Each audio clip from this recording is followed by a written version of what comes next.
Você acorda na floresta sem nenhuma lembrança de como chegou lá. Pesadelos sangrentos e gritos ainda ecoam em sua mente. É tarde e tá frio. A menos que você entre em um abrigo rapidamente, você não sobreviverá a noite toda. Você avista uma casa e uma clareira à frente. E não tem escolha. Você decide se abrigar lá durante a noite. Logo depois disso, você começa a perceber que a morte é uma escolha bem-vinda em comparação com o que está esperando por você lá dentro.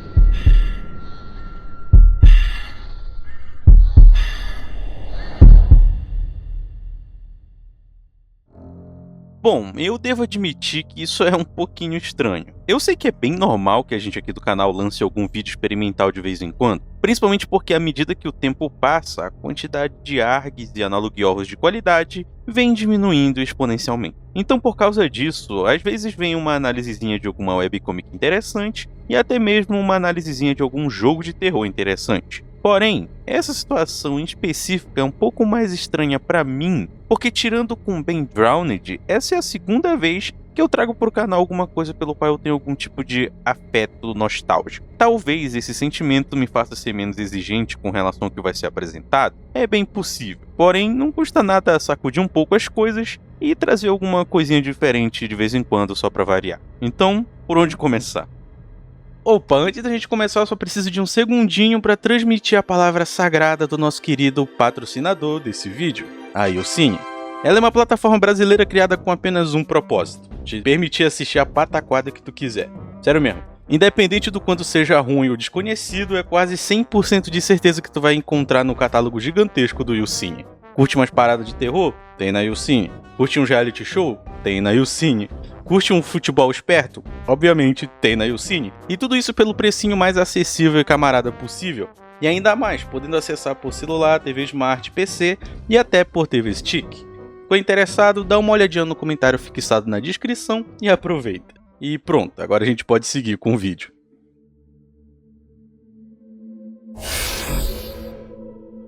Eu tenho quase 100% de certeza que tu já deve ter ouvido falar do Newgrounds, um dos pilares principais responsáveis pela popularização dos jogos em Flash durante os anos de 2000 e 2010. O site foi criado em 98 como sendo um local onde criadores pudessem publicar seus jogos, vídeos e animações justamente feitas no Flash, que é aquele famoso programinha de jogos de computador do Ben 10 e, sei lá, arrancar dente de bebê. De qualquer forma, o site meio que foi a casa de algumas pérolas dos jogos de computador, como por exemplo o Daring Me, que é aquele jogo de descer a porrada em criança na rua, ou até mesmo o The One Chance, que é aquele jogo tristão que até fez o Alan Zoka chorar alguns anos atrás.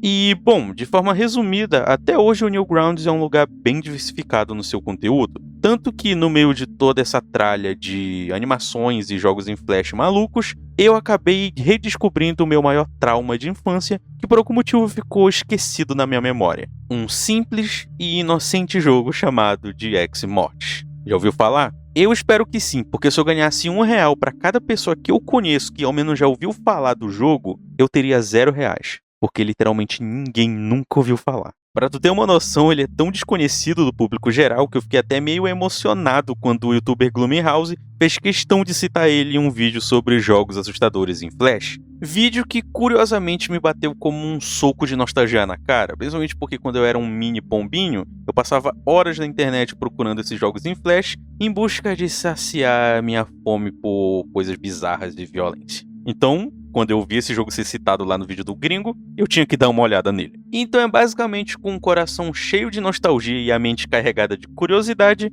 que eu decidi entrar no jogo e dar uma olhadinha no que ele tinha para oferecer. E aí que tu me pergunta, mas Thales, por que tu não jogou em live?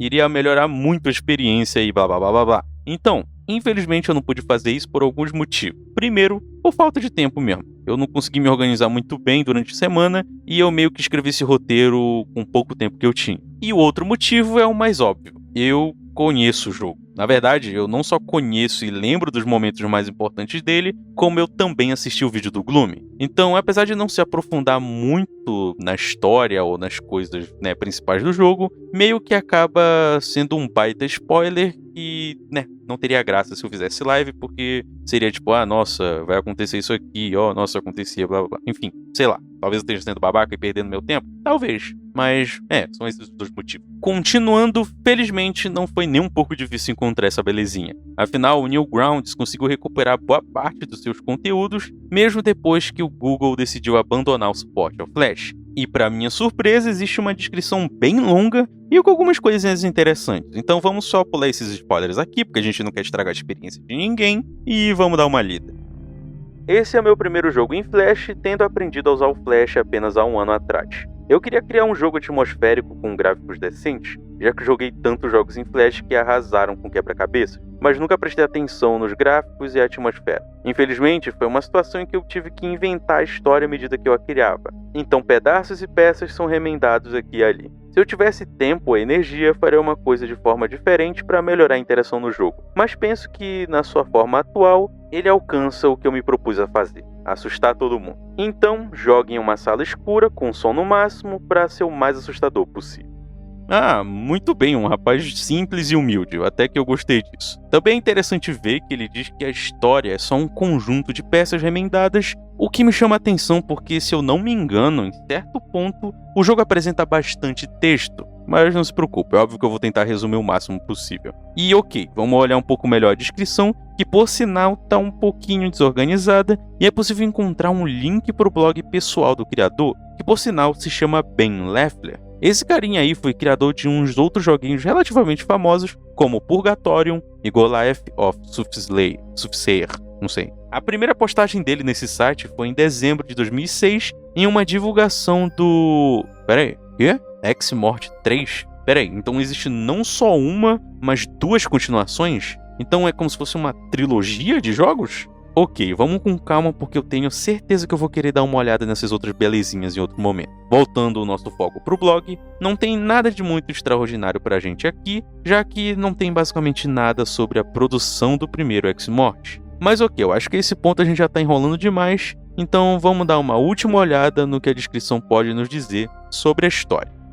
Você acorda na floresta sem nenhuma lembrança de como chegou lá. Pesadelos sangrentos e gritos ainda ecoam em sua mente. É tarde e tá frio. A menos que você entre em um abrigo rapidamente, você não sobreviverá a noite toda. Você avista uma casa e uma clareira à frente. E não tem escolha. Você decide se abrigar lá durante a noite. Logo depois disso, você começa a perceber que a morte é uma escolha bem-vinda em comparação com o que está esperando por você lá dentro.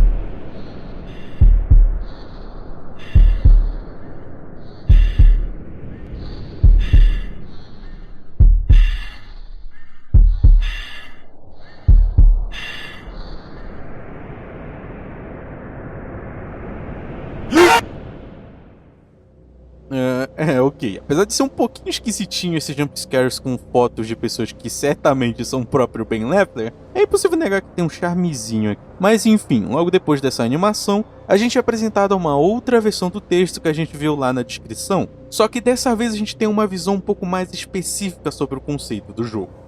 Você acorda na floresta com um ferimento na sua cabeça. Você não se lembra de como chegou aqui. Tudo que você consegue recordar são os sonhos. Está tarde, frio e você não está certo de onde está. Lutando contra a dor de cabeça, você recupera o seu foco. Você vê uma casa em uma clareira e decide se abrigar ali. Qualquer coisa é melhor do que congelar até a morte na floresta. Ok, nada de muito diferente aqui. E parando para pensar, o conceito de ser obrigado a se abrigar em uma casa abandonada soa muito melhor do que simplesmente entrar nela por motivo nenhum. E bom, a partir daqui a gente já pode começar a jogar, e o que a gente tem é esse cenário inicial chamado de A Floresta, onde a gente tem uma bela visão da casa em questão. E bom, não é como se a gente tivesse muita escolha, além de simplesmente clicar na porta e entrar.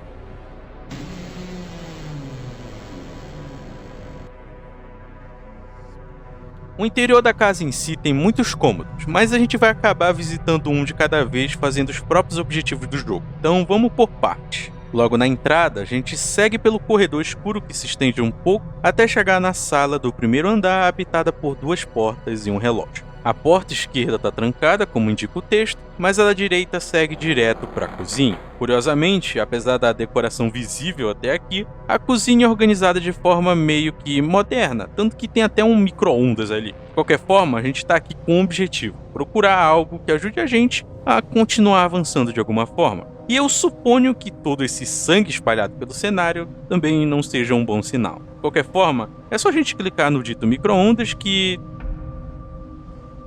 a gente leva o jumpscare que certamente chegou muito perto de me matar na primeira vez que eu joguei esse jogo. A descrição do cabeça aí sugere que ele foi fruto de uma morte recente e que o assassino muito possivelmente iria voltar para, sei lá, comer ela, não sei. Clicando nela, a gente tem um zoom meio nojento do camarada, curiosamente parece apresentar o símbolo na testa, o que vai ser bem relevante logo logo. Porque é aqui na sala de estar que a gente tem contato com o que talvez seja o elemento mais importante do jogo, um diário velho com uma capa bíblica e escritor desconhecido. Ele tem algumas informações bem importantes, então vamos deixar para ler ele em outro momento, porque agora a gente vai ter que seguir todo o caminho de volta e dar uma olhada no segundo andar. Essa área da casa realmente me causa um pouquinho de friozinho na espinha por vários motivos. Primeiro, quando eu era criança, o som que a porta do quarto faz quando a gente abre me fez ter pesadelos por vários dias, enquanto o próprio quarto em si era um pesadelo à parte para mim. É possível ouvir um barulho bizarro do lustre balançando por causa do vento,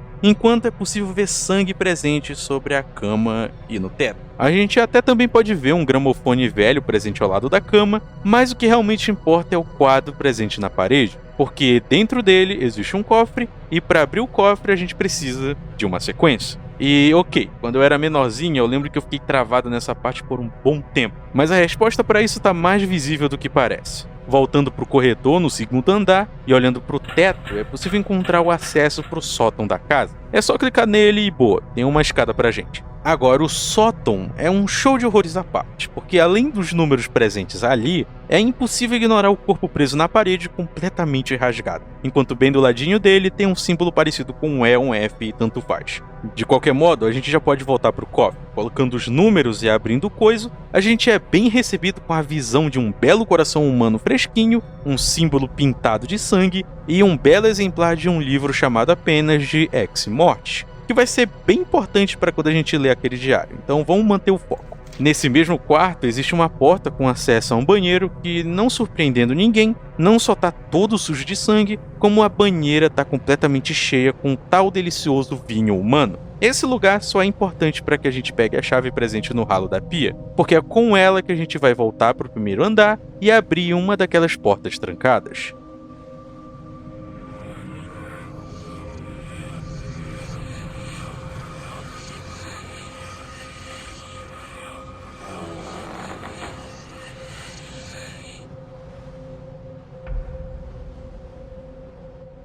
Ok, ignorando os sussurros esquizofrênicos, a gente consegue até chegar na biblioteca da casa, que também parece ter sido palco de uma tragédia, à medida que tem um braço decepado sobre o chão e a palavra lembre-se escrita sobre o espelho. Independente do que isso seja ou o que signifique, também é possível ver outro símbolo presente no chão próximo ao braço, assim como um outro diário escrito por alguém chamado de Xavier Rehayen. Esse é o terceiro e último livro do jogo, que possui explicações importantes sobre o que está acontecendo. Então eu acho que esse é um ótimo momento para que a gente pare um pouquinho, para ter um momentinho de leitura. Começando com o diário que a gente encontrou lá na sala de estar.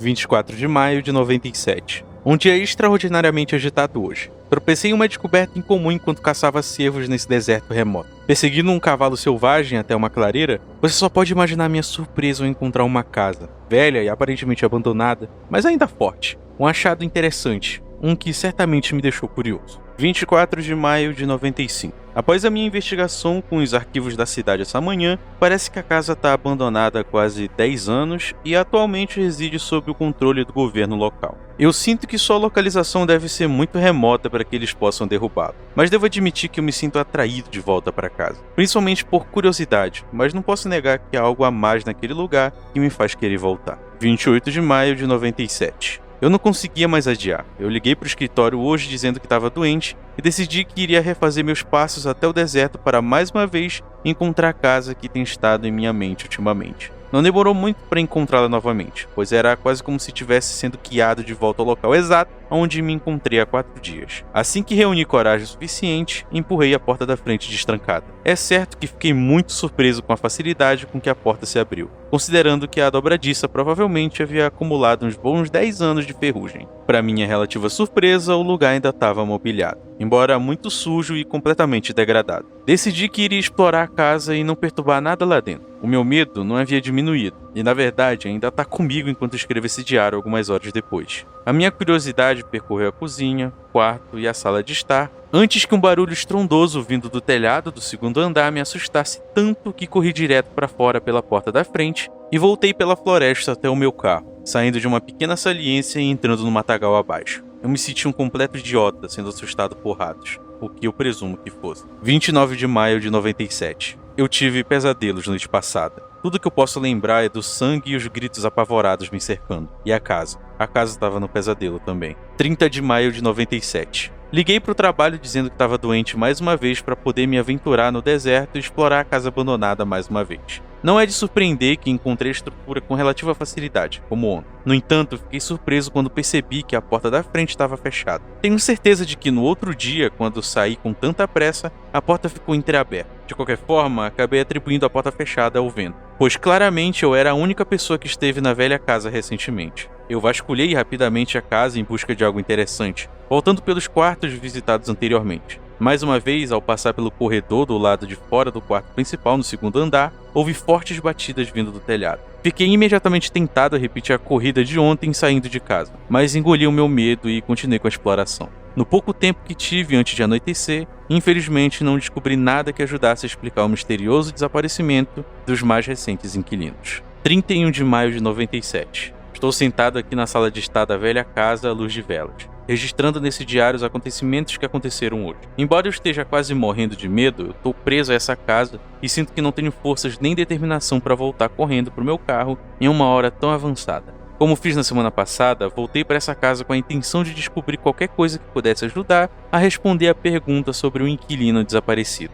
Não consegui descobrir nada que pudesse ajudar no caso, mas o que descobri parece muito mais precioso e perturbador do que eu poderia ter esperado. Enquanto vasculhava a biblioteca em busca de fotos ou cartas perdidas, quase tropecei em um livro encadernado em couro que estava no meio do chão empoeirado. Certamente fiquei chateado por ter perdido isso em meio às buscas pela casa nos últimos dias. Pegando o livro, senti um leve empoderamento passar por mim. O som distante do vento começou a soar como sussurros, e a sala em que eu estava pareceu escurecer. Perguntei-me que conhecimento o escriba me transmitira ao longo dos tempos. Encantado com essa literatura envelhecida, voltei para a sala de estar, sentei-me em uma das cadeiras mais confortáveis e continuei a ler o conteúdo do livro. Escrito no que parecia ser algum tipo de tinta vermelha, muito do conteúdo inicialmente não fazia sentido para mim, pois a maior parte dele estava escrito em um idioma que é estranho para mim. Mas no final do livro havia traduções resumidas e escritas por um tal Sr. Xavier Heihan de 1890. A maior parte do que pude entender parecia bastante confuso e sem sentido. Bastante desapontado, fechei o livro e aliviei-me do seu fardo. As coisas a partir desse ponto tornaram-se um tanto confusas e assustadoramente surreais. Os sons dos animais distantes da floresta pararam como se fosse uma vida. Pararam como se esperassem o meu próximo movimento. O vento lá fora parou de bater contra as janelas quebradas e a vela desapareceu, deixando-me quase na escuridão. Eu ouvi atentamente e tudo que eu podia ouvir acima dos batimentos cardíacos e da respiração áspera estava o sussurro que eu havia ignorado antes. Vinha de todas as direções, mas de nenhuma direção. O sussurro lentamente ficou mais alto, até soar como um rugido surdo. Vozes de muitos tipos diferentes gritaram, choraram de dor, gritavam meu nome e alguns gritavam obscenidades que nem me atrevo a repetir. Havia tantos deles, tantas vozes. Senti várias mãos me prendendo ao chão naquela parte superior do tronco, mas toda vez que eu agitava meus braços à minha frente, eles não se conectavam com nada além de ar. Quanto mais eu estava pressionado contra a cadeira, mais difícil era respirar, e logo não conseguia mais. Eu desmaiei. A última coisa que me lembro foi um lampejo do meu pesadelo da noite anterior. Um lampejo de sangue. Um flash dos gritos. A casa. Acordei há cerca de 20 minutos, caído na mesma cadeira. Já passou muito do anoitecer e não me atrevo a enfrentar as temperaturas abaixo de zero do inverno florestal para voltar para casa essa noite. Essa noite ficarei aqui nessa casa maldita. Às vezes penso que ainda consigo ouvir os sussurros. Ou são apenas ecos do meu encontro anterior com a loucura. Posso sentir a necessidade de dormir correndo em minha direção como um trem de carga. Rezo para sobreviver à noite. 1 de junho de 97. Atormentado por pesadelos mais vívidos do que eu gostaria de lembrar, acordei gritando. Parece que dormi durante o dia, mas isso não importava mais pra mim. Fiquei furioso por lutar contra o fio lá fora e voltar pra casa, mas estava com medo de sair daquele lugar. Eles começaram a sussurrar pra mim novamente. Eu quero ir embora, mas não posso. Eles não vão me deixar. Eu grito com eles, mas eles apenas riem e dizem obscenidades pra mim. Que eu libertei pra esse mundo. 3 de junho de 97. Vlael falou comigo hoje. É dele quem se fala no Ex Mortis. Com cada palavra que ele sussurra em minha mente, eu tremo como se minha alma tivesse sido abalada profundamente. 7 de junho de 97. Eu tô aqui há mais de uma semana. Certamente alguém deve estar me procurando agora. Eu rezo para que eles me encontrem. Meus captores aqui não me deixam sair. Cada porta, cada excitação. As alças giram, mas a porta não se move nas dobradiças. 16 de junho de 97. Não temo mais a morte. Na verdade, eu rezo para que ela venha para mim. 30 de junho de 97. Eles ainda me atormentam, me mantendo aqui, me mantendo vivo. Eles precisam de mim pra... Não consigo nem escrever sobre isso.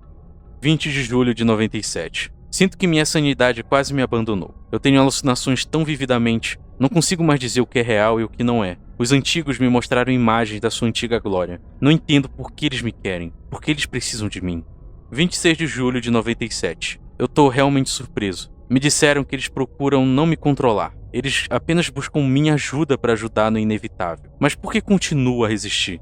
O que eles me dizem faz mais sentido do que qualquer coisa que eu já saiba, mas ainda tenho medo deles. E do que eles farão comigo se eu recusar. Mas nesse momento, eu não consigo pensar em uma única razão pela qual eu deveria. 13 de agosto de 97. A aceitação é tudo que eu ansiava, mas o bem maior aqui é muito mais complicado, mas muito mais fácil de obter. Eles sorriem para mim agora. Estranhamente, eu gosto disso. Eu me deparo com o calor de suas promessas arrepiantes. 22 de agosto de 97. Eu tô confortável. Eu tô aprendendo sobre a verdadeira natureza do mundo e o que está além dele. Eu não sei por que continuo escrevendo nesse diário. Eu acho que é a última aparência de humanidade que eu tenho dentro de mim. Apesar de ser ridículo. Afinal, tô me tornando muito mais do que humano a cada momento que eu passo sob sua tutela paciente. Fiquei tentado a jogar esse diário no fogo muitas vezes. Ler suas páginas apenas me lembra o quão fraco eu costumava ser. Perdi a noção do dia, mas eu tenho certeza que eu tô aqui há mais de um ano. Já faz muito tempo que eu não anotei nada nesse diário, mas posso me alegrar. A gente vai ter companhia afinal. Finalmente serei recompensado. Um grupo se aproxima para me fornecer o cálice da vida eterna. Um dia de distância. Nem mais, nem menos. Segundo me disseram, fúria, morte, sangue. Meu dia finalmente chegou. O Ex Mortis fará o mundo lembrar que foi. E eu serei fundamental para restabelecer o que será. Posso vê-los agora. Um grupo de campistas como me foi prometido. 3 homens e 2 mulheres. Agora tudo que eu posso fazer é esperar. Espere pela minha hora. Torne-se a mão deles. Imortalidade além da paciência. Paciência além do domínio. Posso provar agora. Unja-me, Senhor Vlael. A hora chegou.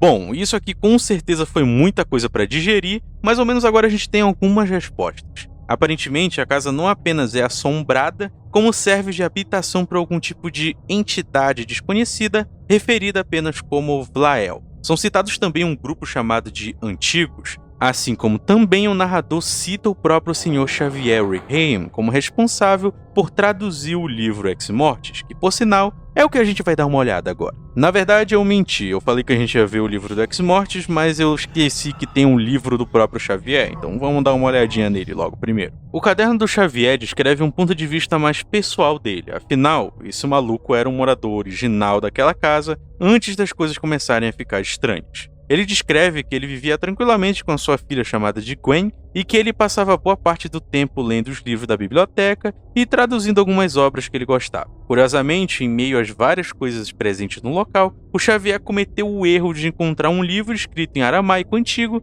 chamado apenas de Ex Mortis. Obviamente, sendo um estudioso, ele se dedicou em produzir o que seria a primeira tradução daquela obra, não levando muito tempo até que percebesse que o conteúdo da escritura era altamente relacionado com temas sobrenaturais. Afinal, o próprio título, Ex Mortis, se traduziria como o morto. Então, assim como esperado, após o fim da tradução, o Xavier começou a notar que a sua filha estava apresentando muita agressividade, além de apresentar ataques de epilepsia. O próprio Xavier também estava apresentando alguns efeitos, como tendo alucinações, além de constantemente ver vultos com os cantos dos olhos. Dessa forma, pouco tempo depois, a Gwen repentinamente começou a gritar, implorando que aquilo que estava dentro dela fosse tirado urgentemente. Aquela foi a última vez que a garota agiu como ela era antes de tudo acontecer, e foi aí que o Xavier infelizmente percebeu que ele tinha que fazer alguma coisa. Em uma noite, talvez por puro impulso ou desespero, ele entrou no quarto da Gwen enquanto ela dormia e acabou com o sofrimento dela com uma faca no seu peito. Ela convulsionou, se contorceu um pouco, até que a última coisa que ela disse foi "Obrigada, papai". É um pouco bad, mas ok. E exatamente tinha nesse tal Ex-Morte que deixou o Xavier tão interessado assim. Eu não vou ler o livro todo aqui, mas eu vou tentar dar uma resumida nos pontos mais importantes. De acordo com a narração, há muitos anos atrás, o mundo era governado por um grupo de entidades chamada de Antigo. Eles eram extremamente poderosos e viviam no plano terrestre, dominando sobre os seres mais fracos. No entanto, com o passar de milhares de anos, aos poucos eles começaram a guerrear entre si. Dessa forma, o que era um grupo populoso, aos poucos foi reduzido a apenas 3 indivíduos: Arcel, Kafta e Vlael. Eu sei que o nome deles não é assim, mas essa é a minha forma de pronunciar, porque senão não vou conseguir falar, simplesmente. O Kafta e o Arcel guerrearam entre si por muito tempo, tempo suficiente para serem considerados inimigos naturais um do outro. Porém, em um desenrolar de traições, o Vlael conseguiu matar seus 2 irmãos e dominar o plano mortal sozinho por milhares e milhares de anos. O Vlael, por ser da mesma espécie que os antigos, era imortal em todos os sentidos possíveis. Porém, ele era tão arrogante com relação a isso que ele acabou sendo atacado pelos seus próprios aliados, e com dificuldade conseguiram destruir a forma física dele. Destaque para esse detalhe: a forma física foi destruída, porque após perder esse combate e se tornar incapaz de recuperar o mesmo poder de antes, o Vlael então decidiu espalhar sua força vital entre os mortais que ainda eram fiéis a ele, deixando de ser apenas uma entidade para se tornar várias pessoas, sendo essas outras variantes de si mesmo chamadas de Ex-Morte. No diário, o narrador também cita o que é e o que será. E para ser mais específico, essas duas coisas se tratam da diferença entre o estado atual do culto em comparação com o que vai ser conquistado. Afinal de contas, com o passar dos anos, a legião dessa entidade acabou perdendo as forças. Então seria impossível recuperar o poder dele da mesma forma que foi no passado, através da brutalidade da guerra. Dessa forma, a legião encontrou uma forma mais adequada de conseguir devolver a glória para o seu tão amado mestre, utilizando algo chamado de Mão do Repouso, um homem banhado com sangue que deveria se tornar a conexão entre o plano terreno e o plano onde atualmente vive Vlael. Esse indivíduo não apenas seria uma ferramenta para o retorno da entidade, como também reergueria o culto de Ex-Morte. Curiosamente, o Xavier também traduziu o ritual para que a Mão do Repouso fosse carregada com o poder do Ex-Morte. E é basicamente esse textinho aqui. Devorou a vida carmesim de 5, marcas de Vlael dadas a ti. Espelhado abaixo, a alma sobreviverá. O que foi, o que é e o que será.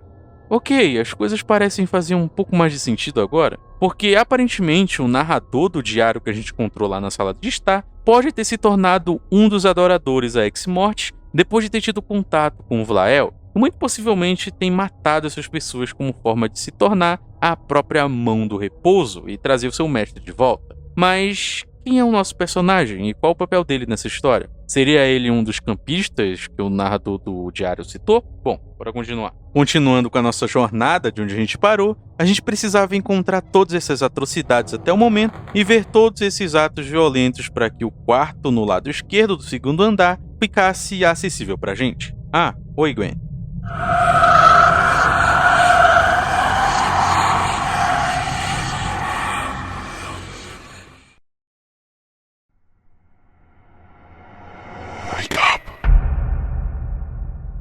Ok, isso aqui era um pouco mais assustador na minha lembrança. Mas sim, caso você ainda esteja se perguntando, esse é o exato quarto onde o Xavier precisou encerrar a vida da sua própria filha. Não é à toa que o sangue da garota ainda está presente nos tecidos da cama. O personagem até se questiona o como seria possível um crime que aconteceu há 100 anos atrás ainda apresentar uma poça de sangue fresca, como se simplesmente o tempo não tivesse passado. Agora, voltando para o corredor do primeiro andar, a gente pode finalmente dar uma explorada na área das celas. Caso a gente tentasse entrar na porta anteriormente, o personagem ia dizer que a maçaneta não se move como se tivesse alguém segurando ela do outro lado. Mas dessa vez, infelizmente, ela se abre, dando passagem para o interior do cativeiro. A porta atrás do personagem se fecha, mas por sorte alguém esqueceu um machado bem no cantinho da sala, permitindo que ele quebre uma parte de madeira e siga por um longo e escuro corredor cavernoso. Agora, aproveitando esse momentinho, deixa eu te fazer lembrar de uma coisa. Lembra dos corpos que a gente encontrou até agora? O no micro-ondas, o despedaçado no sótão,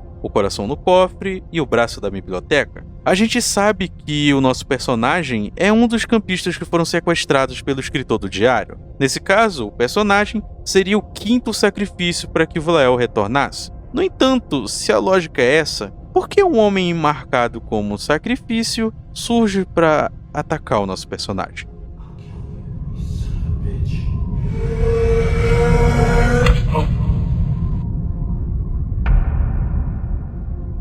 Lembra do espelho com a palavra "se lembre"? Lembra que o Vlael sussurrava na cabeça do narrador do diário, assim como ele fica fazendo na nossa? Então, esse tempo todo a gente era o narrador do diário, e não uma das vítimas dele. Um foi decapitado, outro teve seu coração arrancado, um perdeu seus membros, um teve metade do seu corpo cortado, e o quinto de alguma forma conseguiu fugir. Talvez ele tenha atacado o nosso personagem e isso fez ele machucar a cabeça e perder a memória. Mas isso agora não faz mais diferença. Afinal, agora estando banhado com sangue de 5 pessoas, o nosso camarada se tornou a Mão do Repouso. Usando uma chave que dá para encontrar em um buraco na parede, o nosso personagem caminha pelos túneis subterrâneos até um local trancado por uma porta de metal. Ele a abre e do outro lado, o seu mestre o recebe.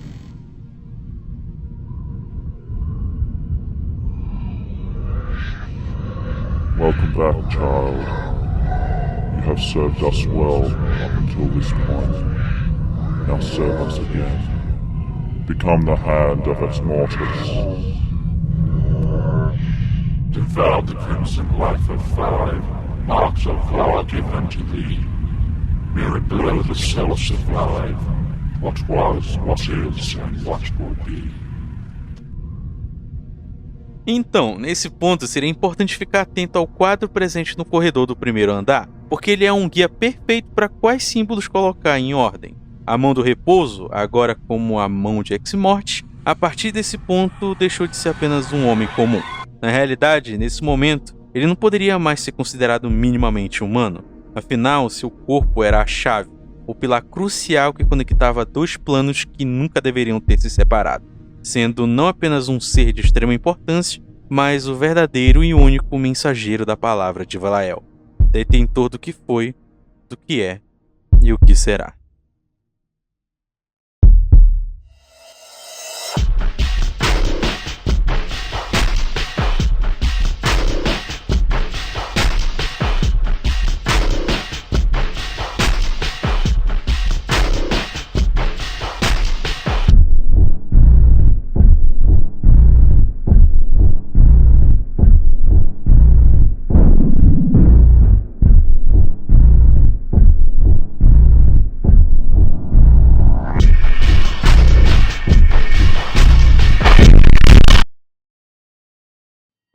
Cara, eu admito, eu fiquei feliz de revisitar esse jogo depois de tanto tempo. Sério, foi realmente bem nostálgico? Foi bem nostálgico jogar ele e me lembrar de como eu me cagava muito quando era criança e como hoje em dia eu me cago um pouquinho menos, tá ligado? Eu melhorei um pouquinho. E realmente outra coisa que me surpreendeu bastante foi o fato de ter uma história realmente interessante, sabe? Sim, o próprio criador falou que era uma história bem simples, que ele meio que improvisou, mas mesmo assim é uma narrativa bem interessante, sabe? Tu ter toda a reviravolta de que tu, na verdade, era o próprio escritor do diário que ficou maluco e tu tava fazendo os sacrifícios o tempo todo, entendeu? É uma reviravolta bem interessante e na verdade, todo o conceito dos Ex Mortis e o Vlael, esse tipo de coisa, é bem interessante. Eu sei que nego vai falar que, nossa, nada a ver, mano, nada a ver, enfim. Mas, cara, tem que pensar que era uma historinha de terror de um joguinho de um cara que fez só uma paradinha aleatória pra internet lá nos anos 2000 e é isso, tá ligado? Então, mano, infelizmente não, é basicamente isso. A gente tem que ser um pouquinho, coraçãozinho aberto pras coisas. E, aliás, uma coisa que também me deixou bem feliz enquanto eu escrevi o roteiro é descobrir que existem mais outros 2 jogos, né? Então a história basicamente não acabou aqui, tem mais coisa pra vir. Talvez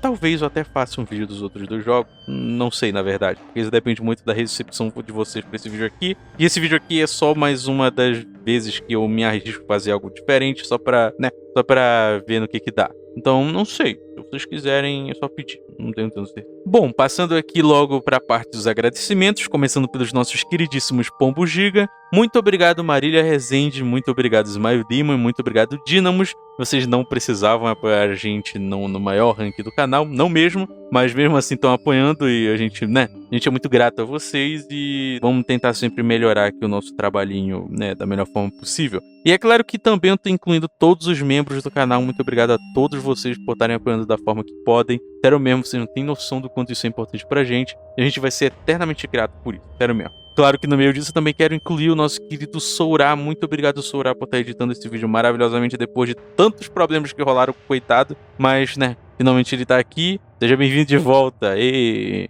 Aliás, isso ser um ótimo momento para fazer uma divulgaçãozinha pro canal secundário. Quer dizer, não exatamente o canal secundário, porque o canal secundário é o Rato de Asa, mas se o meu canalzinho solo, que é o Rato Alado, eu falo de coisinhas de nerdola lá, e eu esqueci de falar dele aqui no último vídeo. Então, sei lá, se tu gosta de ver esse tipo de coisa sobre mangá, anime, essas coisas de nerdola que é zoado e sofre bullying, dá uma olhadinha lá no canal. Tu vai curtir. Aliás, é o Murilo que edita pra lá, então é por isso que, é por isso que ele é diferente. Não é o Sorá que tá editando, é outro cara que edita. Então é por isso que é diferente, é basicamente isso. Bom, acho que eu já falei demais. Eu sou o Thales do Pombo Atômico e a gente se vê na semana que vem.